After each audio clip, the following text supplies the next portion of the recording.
Hey guys, welcome back. In this video, I'm going to be showing you my new garage flooring system from RaceDeck.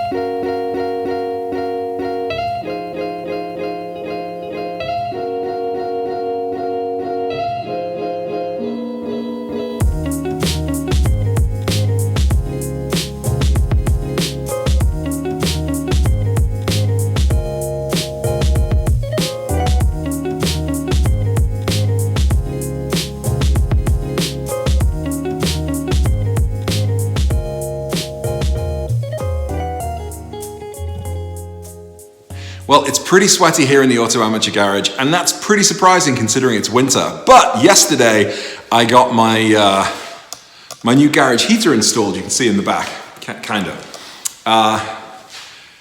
It is just a simple electronic, heater from Menards. It was $140. I got $20 back or so using a rebate, so it was just over $100. And it's amazing what a difference it's made in here.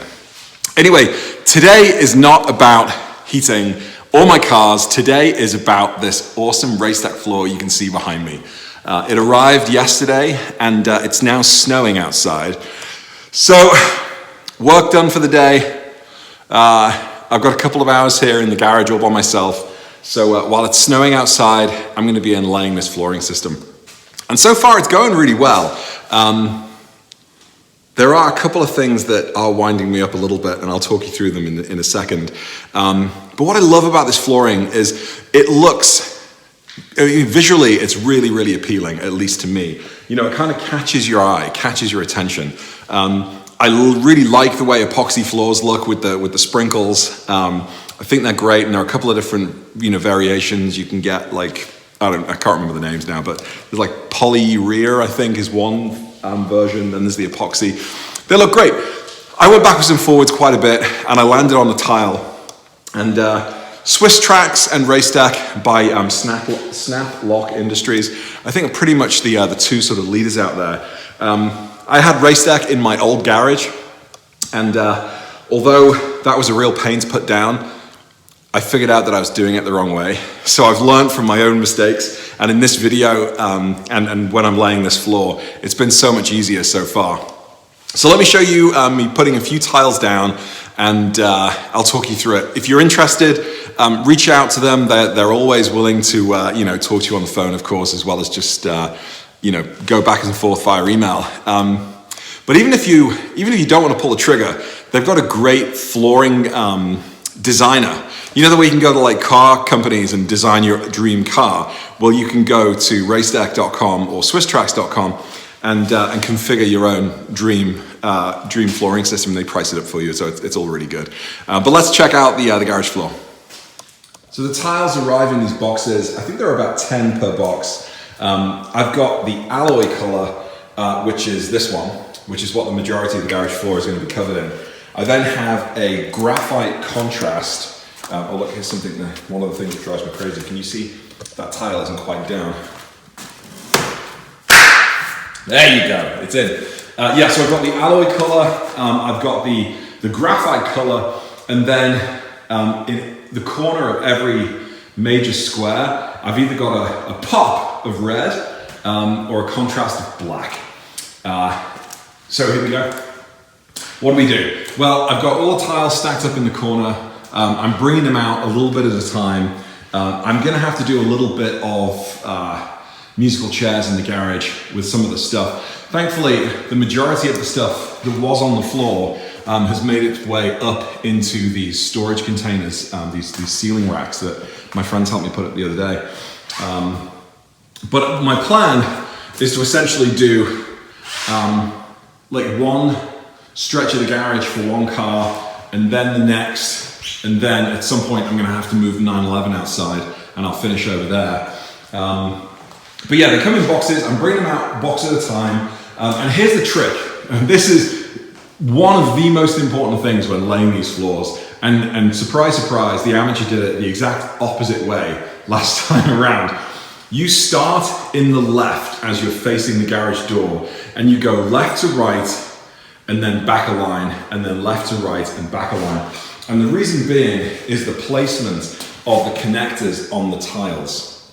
So they have the male and female connectors, and so each tile has male connectors along the top edge and the left edge, and then female connectors along the bottom and the right edge. So as you put them down, and you know, I started over there in the corner about an hour ago, you pop them into place, and then you keep them at a slight angle.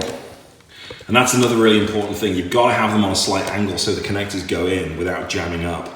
And then you use a mallet here to just bang them into place. Now, in theory, you know, they should snap together. Snap Lock Industries. They should snap together. What happens is if you don't get them together and line them up perfectly, you unfortunately get into a position where the male connectors basically just flatten the edge of the female connectors, and you can't get them together. And unfortunately, so far, there have been one or two tiles. Let me see if I can find the example. Is it this one? Nope.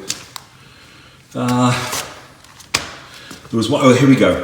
The top edge of this black tile isn't quite full. Oh no, here it is. Oh, you can't see. Yeah, the top edge of these two graphite tiles is not quite flush. And that's because I couldn't get them into place. And as I was making the first couple of hammers with the mallet, it actually flattened the edge. So I'm gonna have to come back later and see if I can fix that. But I didn't notice it until I'd gone 2 or 3 tiles down. Because from my seated position with my unfortunately broken recovering leg, it looked fine. You know, so this is my sort of vantage point, and hammering it together, snap, click, you think it's gone together, it hasn't quite, you move on, and then I went back, and as I stood up, you can then start to see how, you know, they're sort of perfectly together. That one isn't quite perfect together. Now, the trash cans are gonna go on top of that, so at the end of the day, if I can't get it together, I'm not too bothered. But I'll have to come back to that. And then I'm trying to get as many tiles down as quickly as possible before more snow and ice comes tonight, and I've got to bring the cars in. What I'm probably gonna have to leave for another day is then going around and finishing the edges. So here, I'm gonna need to cut out the bottom piece of a graphite tile with my tile cutter or my jigsaw, and then I'm gonna pop it into place there. But you can get pretty close up to the edge. Underneath the garage door, there are some edging strips, which I'll show you once the job's done. I haven't yet found them. They're in one of these boxes. And the edging strips basically, you know, they're sort of a couple of inches, they're black, and they go all the way along the base of the door, and they make a really nice sort of tight fit. But they still leave you space underneath so the water can escape. One other thing to say, my last RaceDeck floor, I had a combination of different tile types. So these are all what RaceDeck call the free flow tiles. So every single one of them have spaces that allow the snow and the ice to drop down, melt, and then my garage has a very slight gradient, so all of the water drains underneath the tiles in theory, and then out under the door. The edges also have the spaces underneath them, so the water can drain out. My previous garage, I had free flow along the edges of the squares, but then in the center of the squares, I had the solid, I can't remember the exact name of them, but they're basically solid plastic tiles, and they were the sort of the alloy color as well. So very similar color, but they didn't let the ice drop down. And I thought that the free flow on the edges was going to be enough to get rid of all the snow and the ice and the water, but unfortunately, it wasn't the case. I had a lot of standing water on top of plastic, and that actually got a little bit slippy in places, even though there was a sort of a texture to the tile. So I've gone free flow all the way this time. Now, some of you have asked a question about dust and dirt. Actually, if you watch one of Matt's videos over at Obsessed Garage, as he's putting down his Swiss Trax tiling system in his new garage, I think it's a video from about a year ago, he talks about that. And yeah, there is dust that drops down here. But there was dust on the floor anyway when I had the concrete floor. And honestly, I would maybe shop vac the floor once, maybe, I think I've done it twice in the year I've lived in this house. You can do the exact same thing with the tiles, and that's the beauty of the holes. I mean, dust, yes, does drop down, and dirt and debris, but when you go over it with a shop vac, boom, it takes, I would probably say, 80 or 90% of the dirt and grime that's under there and then bring it back. Maybe not quite that much, but you can get a lot of it up. So I'm really not too bothered about that. So let's put a few tiles down and then I've got to get back to work and get this finished before the snowstorm comes. So a lot of people will be on their hands and knees and wearing knee pads to do this, but because I'm recovering from a broken leg, broken knee, I'm on my little wheelie stool. So here we go. Let's hope this is an easy one. Plus, it really helps on this job if you're a lefty, because you need to sort of hold the tile up at an angle so that the connectors fit together and then hammer them down with the mallet. And there you go. Look, first try didn't go in straight away, so I've got to be pretty careful. Okay, that's now in. So I would absolutely suggest, if it doesn't go in first time, don't do what I would instinctively try to do, which is just hammer the crap out of it into place, because you're going to smush down and warp the connectors. So just adjust your angle, be patient, which if you watch my airbag video, you might appreciate that I'm not always patient. But yeah, just get them into the right position, hammer them down with the mallet. And what I'm also doing as I'm lifting it up is I'm starting in the corner and sort of going like this so that I can continue to use the leverage of the free tile that's up. If I was to go all the way across the top, it would be difficult to hold it up at an angle to get these closer ones in. So kind of go left to right, up and down.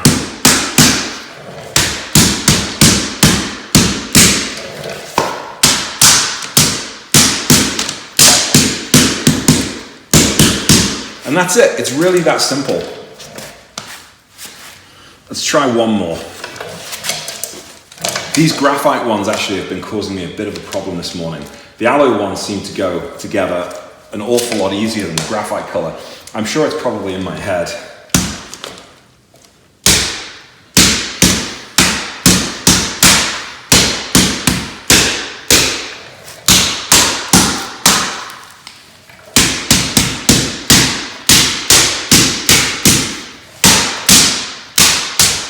There you go, I'm breaking my own rule, bit of leverage. And there they go.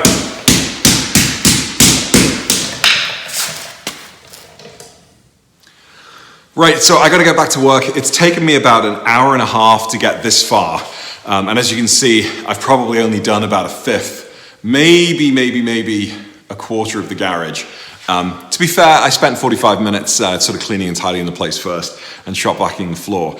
But let's get back to it, and I can't wait to see what this looks like once I'm done.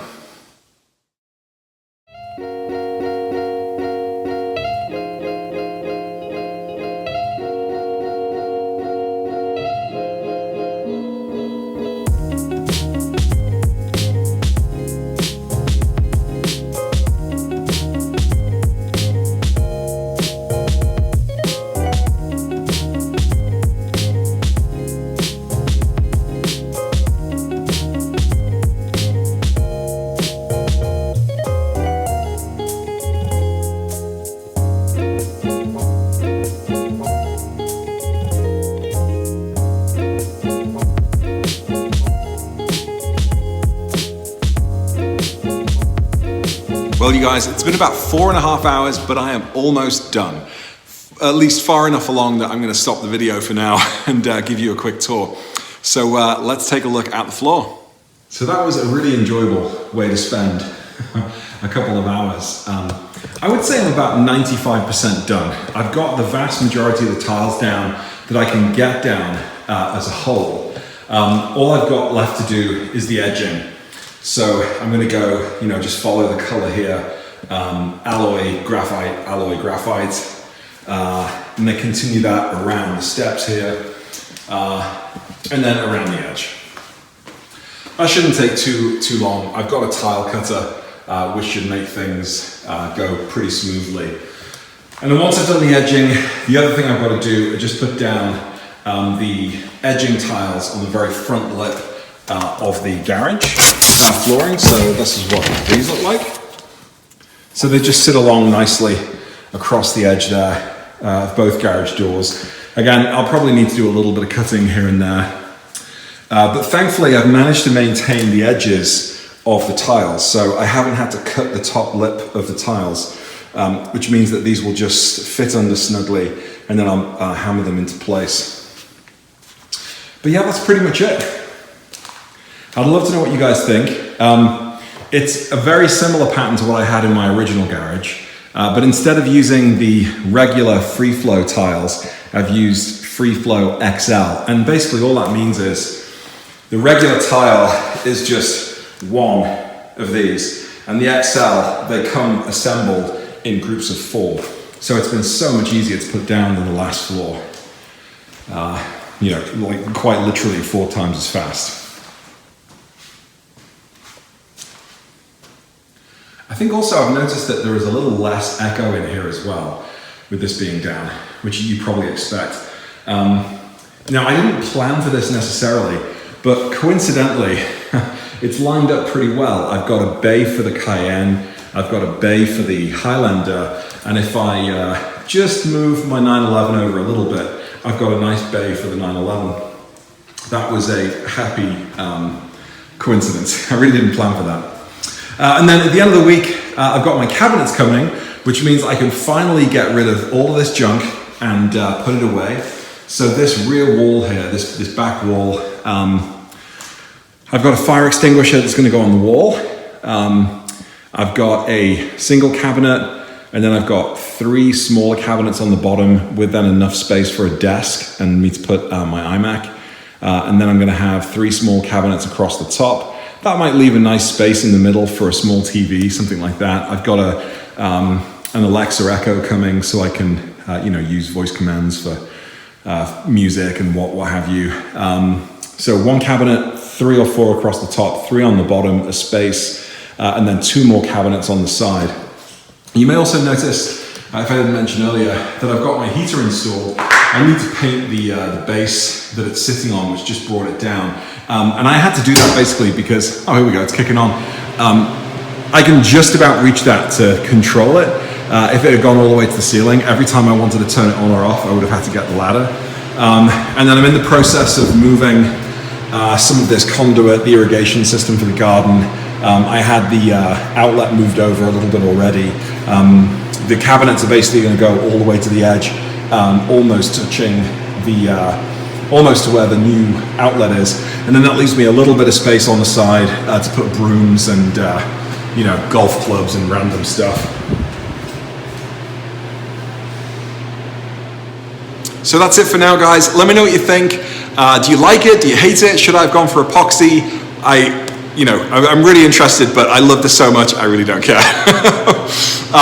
So check out the new videos coming soon. I'm going to do the garage cabinets this weekend. Once it's all finished, I'm going to do a whole walk around. I've got baseboard to install, some of the finishing touches just to make it, sort of finished. Oh, I've also got some LED lights coming to get rid of these halogens, which really aren't very bright. And then soon enough, very soon, my wheels are coming. So that's another video for the next couple of weeks. Anyway, thanks for stopping by. Hit me up with your comments, and I'll see you in the next video. Bye.